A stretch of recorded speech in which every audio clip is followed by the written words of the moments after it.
So I'm standing in this warehouse in Tokyo. It's around 2016. It's an industrial space that's been transformed into this unconventional, cool event spot. When you step inside, it kind of feels like you're in a cathedral. High ceilings and three open floors with a view down in the center below. It's lively inside, mostly with folks from tech, real estate, and potential investors, all packed onto the first floor. Champagne is flowing. You can smell the excitement in the air. Then the music starts without warning. And up on one of the upper floors, a hidden stage is unveiled. And one of the WeWork founders came out. Memory blurs the details, but I remember the light. It was projected from behind him so that he emerged almost silhouetted. This figure materializing out of brightness, like a rock star, or something closer to a prophet. I was a reporter back then, and I have never seen anything like it. The crowd shifted, each person trying to find a better vantage point. He was high above, but they longed to get a better look at him. The air was filled with excitement, probably more like euphoria. It felt like the future was unfolding right before their eyes. And they were lucky to be in the room where it was happening. 7 years later, the company filed for Chapter 11 protection after a failed IPO attempt. Its pre-IPO prospectus had raised concerns about its governance, business model, and profitability. In today's episode, we're asking what happened to that optimism we all felt. You know, that strong belief that the people in the spotlight and the tech they built had all the answers. We'll explore what became of that hope, the cost of blindly trusting, and how we can create something better moving forward.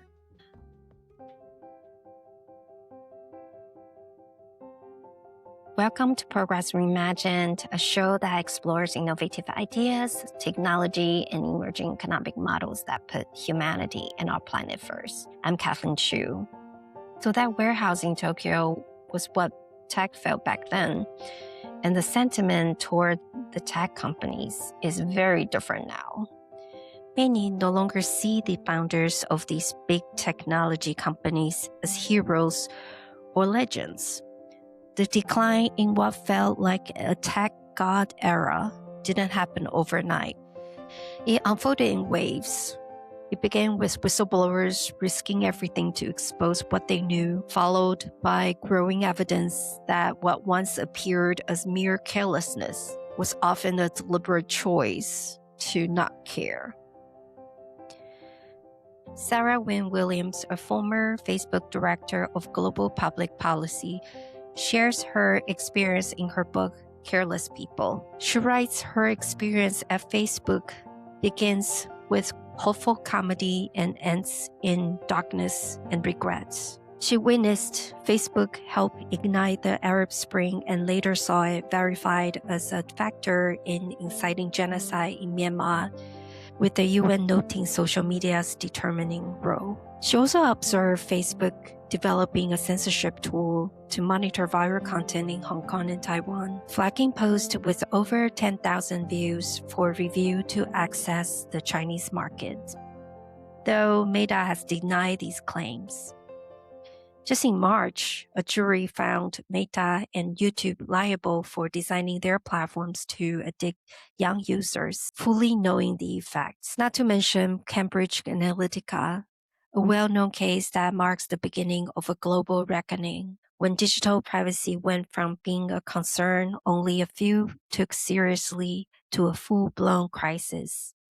Suddenly, everyone started questioning what it really cost to use social media without thinking twice. The list of issues continues.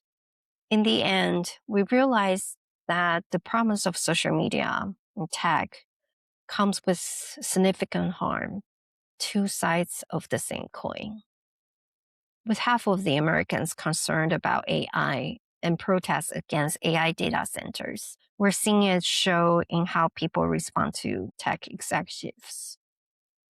Just a few weeks ago, Eric Schmidt, former CEO of Google, was booed at graduation ceremony at the University of Arizona. And days later, in Rome, Pope Leo XIV called for artificial intelligence to be, in his word, disarmed. The graduating class in Arizona, the Vatican in Rome, the same week, the same conclusion. After recognizing that blind trust has brought us to this point and understanding how these tech companies prioritize profit above all else, we have to ask, what's next? What would it take to have technology that prioritizes people over profit? And are we willing to make the changes necessary to get there? These are the questions that era just didn't want to face. And in this episode, we're diving into them one by one. I want to point out, this is not an argument against technology. It's not a call to delete your apps or retreat completely from the digital world. Of course, you can do that. But the world isn't simply black and white. It's not a binary world. And the idea that we have to pick between being optimistic about technology or rejecting it entirely is a false narrative. There's room for nuance and understanding in how we approach these issues. What it all comes down to is about learning from the past and understanding what needs to be done. It's about being curious, evaluating, learning, and applying what history has taught us to protect ourselves. Like how many are now calling for stronger AI regulations, especially around data centers and agentic AIs. It's about us, users, having control over the technology we use. It's about us simply being human, demanding accountability, not just trusting the people in the spotlight to have all the answers.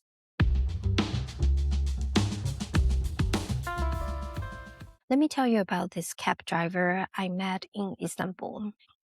It was a hot September day, and like most cab drivers, his windows were wide open. I asked why he wasn't using the AC. Turns out, running the AC would add a few $100s a month in fuel costs. Just too expensive for him. He had this big grin, missing a few teeth, and that smile was contagious. At a red light, he grabbed his phone to show me a quick video of his sons, two little boys, around 3 and 5. They were both fighting over a toy, holding on like their lives depended on it. He watched the video again and burst out laughing. That guy stayed in my mind long after I stepped out of the cab. He was generating value for a platform worth hundreds of billions of dollars. The platform set his price, took its cut, decided through an algorithm he had no access to and no say over what he and other drivers would earn that day, that week, that year. They didn't set the terms. They just drove. A 2025 report by the National Employment Law Project found that Uber's average take rate has climbed to around 42%, up from 32% just a few years ago. That means every $10 you pay, Uber makes $4. On individual rides, it can reach 65% or even 70%. Meanwhile, the average Uber driver earned less in 2024 than the year before, even as they worked more. As of 2025, Uber quietly stopped publishing its take rate data in its quarterly shareholder reports. To be fair, for many people, the platform created genuine opportunity where none existed before. One driver told me, "I don't care about the take rate as long as I can work." The trade-off is real. But the driver who doesn't care about the take rate today has no protection when the rate rises tomorrow. Or when an algorithm decides he's no longer worth the subsidy. The power to define its terms belongs entirely to someone else. What's missing isn't the technology. It's accountability. giving the people inside the system a real voice in how it operates and a way to push back when things go wrong. That gap between the value these systems create and the power they hold can be just closed by the market alone. And nowhere is that gap more visible than in tax. In 2025, Meta paid an effective federal income tax rate of around 3.5% on $79 billion in U.S. profits. The statutory rate is 21%. That gap, roughly $14 billion in a single year from a single company, represents roads not built, schools not funded, healthcare systems not supported in the communities where Meta users actually live. The Fair Tax Foundation estimates that 6 largest Silicon Valley companies, Meta, Amazon, Alphabet, Apple, Microsoft, Netflix, avoided a combined of $278 billion in taxes over a decade through aggressive but legal tax structures. And that's just in the United States. Globally, the picture is more troubling still. These platforms extract advertising revenue from every country their users inhabit, including countries in the global south, where local media industries have been hollowed out, where journalists have lost their livelihood to platforms that distribute content without producing it. The tax paid to those governments is often negligible, if they paid at all. The value extracted is enormous.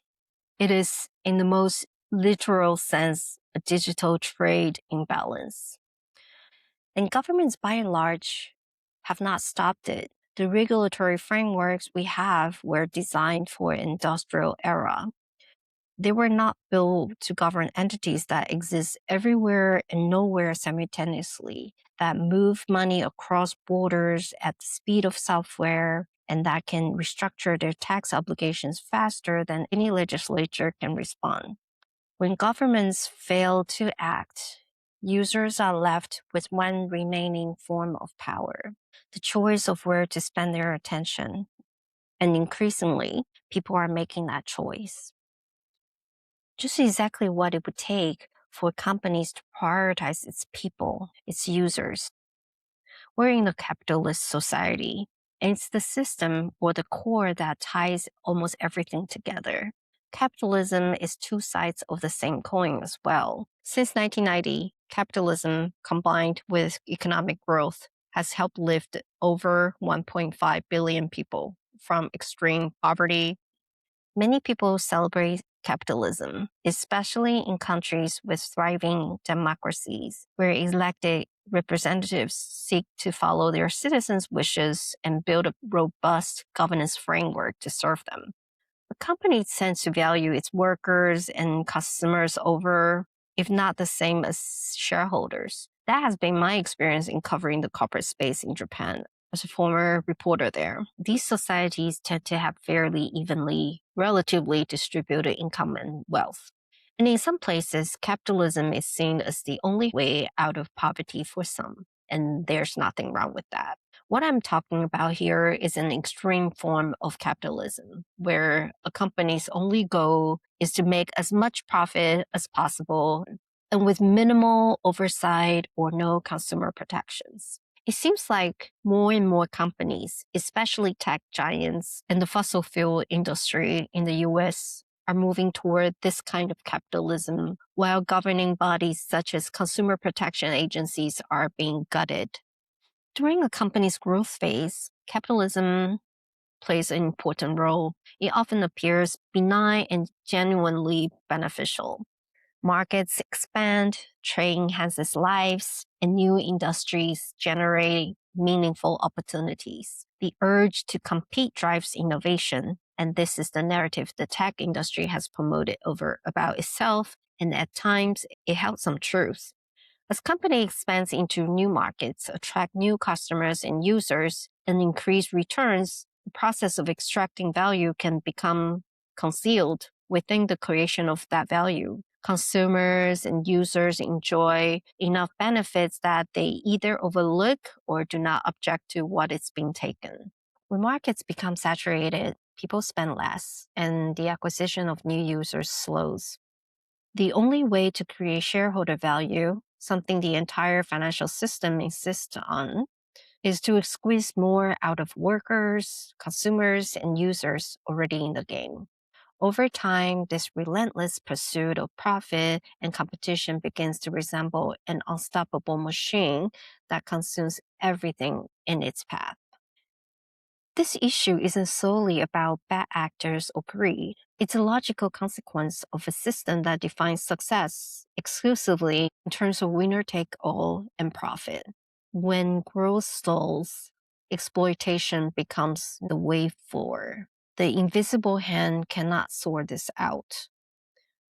There's no market mechanism that naturally aligns the incentives of a profit maximizing platform with the well being of the humans inside it, especially once growth has peaked and the pressure to extract intensifies. It's a structural incompatibility between the logic of growth capitalism and our humanity. This situation exposes us to a severe form of capitalism. When major tech companies are located in the world's largest country, which is gradually becoming an oligarchy, using Senator Bernie Sanders' words, the oversight and regulation of governance cannot operate effectively. The combination of capitalism and oligarchy or rogue government will only lead to more exploitation of the people and the planet. Without much oversight or governance, each company, like the fossil fuel industry, becomes this never satisfied monster, this endless machine that keeps needing more. It's like that faceless spirit from Spirited Away, the one that keeps demanding more and more food from its servants and just gobbles up whatever's offered, but it's never satisfied. We all see it, we all understand it, and I think that's why some people are already voting with their feet. Global time spent on social media has dropped nearly 10% since its peak in 2022, with the sharpest declines among people in their teens and 20s. Teen usage on Facebook has fallen from 71% in 2015 to 32% in 2024. These aren't people abandoning the internet. They're abandoning the feed. They're migrating toward private messaging, subscription, community spaces that aren't optimized for outrage. A third of Gen Z wants to be less engaged with social media than they currently are. And it's not just individuals. Governments are starting to act too. Just last week, the European Commission unveiled a strategy to reduce Europe's dependence on foreign tech, from chips to cloud to AI. The message is clear. Europe is no longer willing to outsource its digital infrastructure to platforms it doesn't control, and it's no longer waiting for the market to sort it out. And perhaps that's something other regions should follow as well. What else can be done in the meantime? Back then, the first principle was scale. Move fast, break things, Mark Zuckerberg's internal Facebook motto until 2014. As for forgiveness, not permission, the Silicon Valley ethos that justify almost anything in pursuit of growth. The assumption was that if something was technically possible and commercially viable, it should exist. The market would sort out any problems that followed. And we all know how that turned out. What if we first ask this instead? What would tech prioritizing users over profit look like? I will highlight two companies that have thought through these questions. I want to introduce more in the future. On social media, you can check out the Fediverse, namely Mastodon. If those of you who had watched season 1, you'll remember Andy from Mastodon. Check out that episode if you're curious. Basically, the Fediverse is a network of independent social platforms. communicating via open standards. Unlike Facebook or X, your account isn't owned by any platform. You can take your followers and history. No one can lock you out of your account or your professional profile, like what I had experienced recently with LinkedIn. Mastodon has over 10 million accounts, aiming to create a privacy-focused, community-owned space within the Fediverse, potentially becoming the backbone of a different social web. Every time a major platform enacts unpopular changes, like Twitter's API pricing, the Fediverse grow. People are now choosing spaces without algorithms, ads, or auto-moderation, places led by communities. They might be smaller and slower, but they give you a real sense of ownership. It's like reclaiming a space that truly feels like yours, not one that's exploiting you. And then there's Proton, based in Switzerland, under some of the world's strongest privacy laws. Proton offers email, calendar, and cloud storage where not even Proton itself can read your data. End-to-end encryption by design.